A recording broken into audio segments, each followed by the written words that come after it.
ॐ नमो भगवते वासुदेवाय। श्रद्धालु भक्तों, श्रीमद् भागवत महापुराण के पंचम स्कंद के 9वां अध्याय के अंतर्गत भरत जी का ब्राह्मण कुल में जन्म लेना, इसका वर्णन है। श्री सुखदेव जी कहते हैं, राजन परीक्षित, तदंतर उन चोरों ने अपनी पद्धति के अनुसार विधि पूर्वक उनको, भरत जी को अभिषेक एवं स्नान कराकर कोरे वस्त्र पहनाए तथा नाना प्रकार के आभूषण, चंदन, माला और तिलक आदि से विभूषित कर अच्छी तरह भोजन कराया। फिर धूप, दीप, माला, खील, पत्ते, अंकुर और फल आदि उपहार सामग्री के सहित बलि देने की विधि से गान, स्तुति और मृदंग एवं ढोल आदि का महान शब्द करते उस पुरुष पशु को भद्रकाली के सामने नीचे सिर कराकर बैठा दिया। इसके पश्चात 10 शिवराज के पुरोहित बने हुए लुटेरे ने उस नर पशु के रुधिर से देवी को तृप्त करने के लिए देवी मंत्रों से अभिमंत्रित एक तीक्ष्ण खड्ग उठा लिए। चोर स्वभाव से तो रजोगुनी तमोगुनी थे ही। धन के मद से उनका चित्त और भी उन्मत्त हो गया था। हिंसा में भी उनके स्वाभाविक रुचि थी। इस समय तो वे भगवान के अंश स्वरूप ब्राह्मण कुल का तिरस्कार करके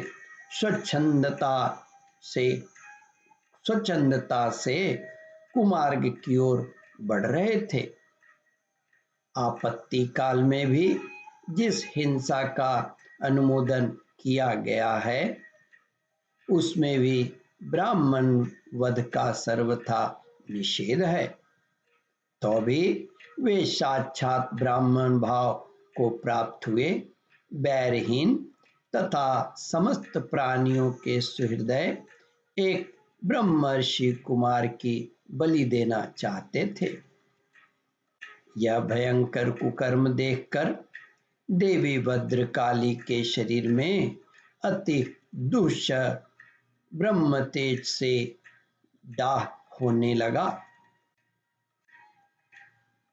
देवी भद्रकाली के शरीर में अति दुस्सह ब्रह्म तेज से दाह होने लगा और वे एकाएक मूर्ति को फोड़कर प्रकट हो गई। अत्यंत असहनशील और क्रोध के कारण उनकी भौहें चढ़ी हुई थी तथा कराल दाढ़ों और चढ़ी हुई लाल आंखों के कारण उनका चेहरा बड़ा भयानक जान पड़ता था। श्री सुखदेव जी कहते हैं, राजन, उनके उस विकराल वेश को देखकर ऐसा जान पड़ता था मानो वे इस संसार का संहार कर डालेंगी। उन्होंने क्रोध से तड़क कर बड़ा भीषण अट्टहास किया और उछलकर उस अभिमंत्रित खड्ग से ही उन सारे पापियों के सिर उड़ा दिए और अपने गनों के सहित उनके गले से बहता हुआ गरम गरम रुधिर रूप आशव पीकर अति उन्मत्त हो ऊंचे स्वर से गाती और नाचती हुई उन सिरों को ही उन सिरों को ही गेंद बनाकर खेलने लगी।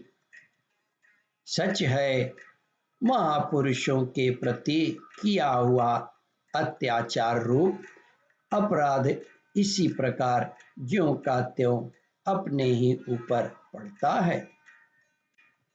श्री सुखदेव जी कहते हैं, परीक्षित, जिनकी देहाभिमान रूप सुदृढ़ हृदय ग्रंथि छूट गई थी और छूट गई है, जो समस्त प्राणियों के सुहृदय एवं आत्मा तथा वैरहीन हैं, साक्षात भगवान ही भद्रकाली आदि भिन्न भिन्न रूप धारण करके अपने कभी न चूकने वाले कालचक्र रूप श्रेष्ठ शस्त्र से जिनकी रक्षा करते हैं और जिन्होंने भगवान के निर्भय चरण कमलों का आश्रय ले रखा है, उस भगवत भक्त परमहंसों के लिए अपना सिर कटने का अवसर आने पर भी किसी प्रकार व्याकुल न होना, यह कोई बड़े आश्चर्य की बात नहीं है।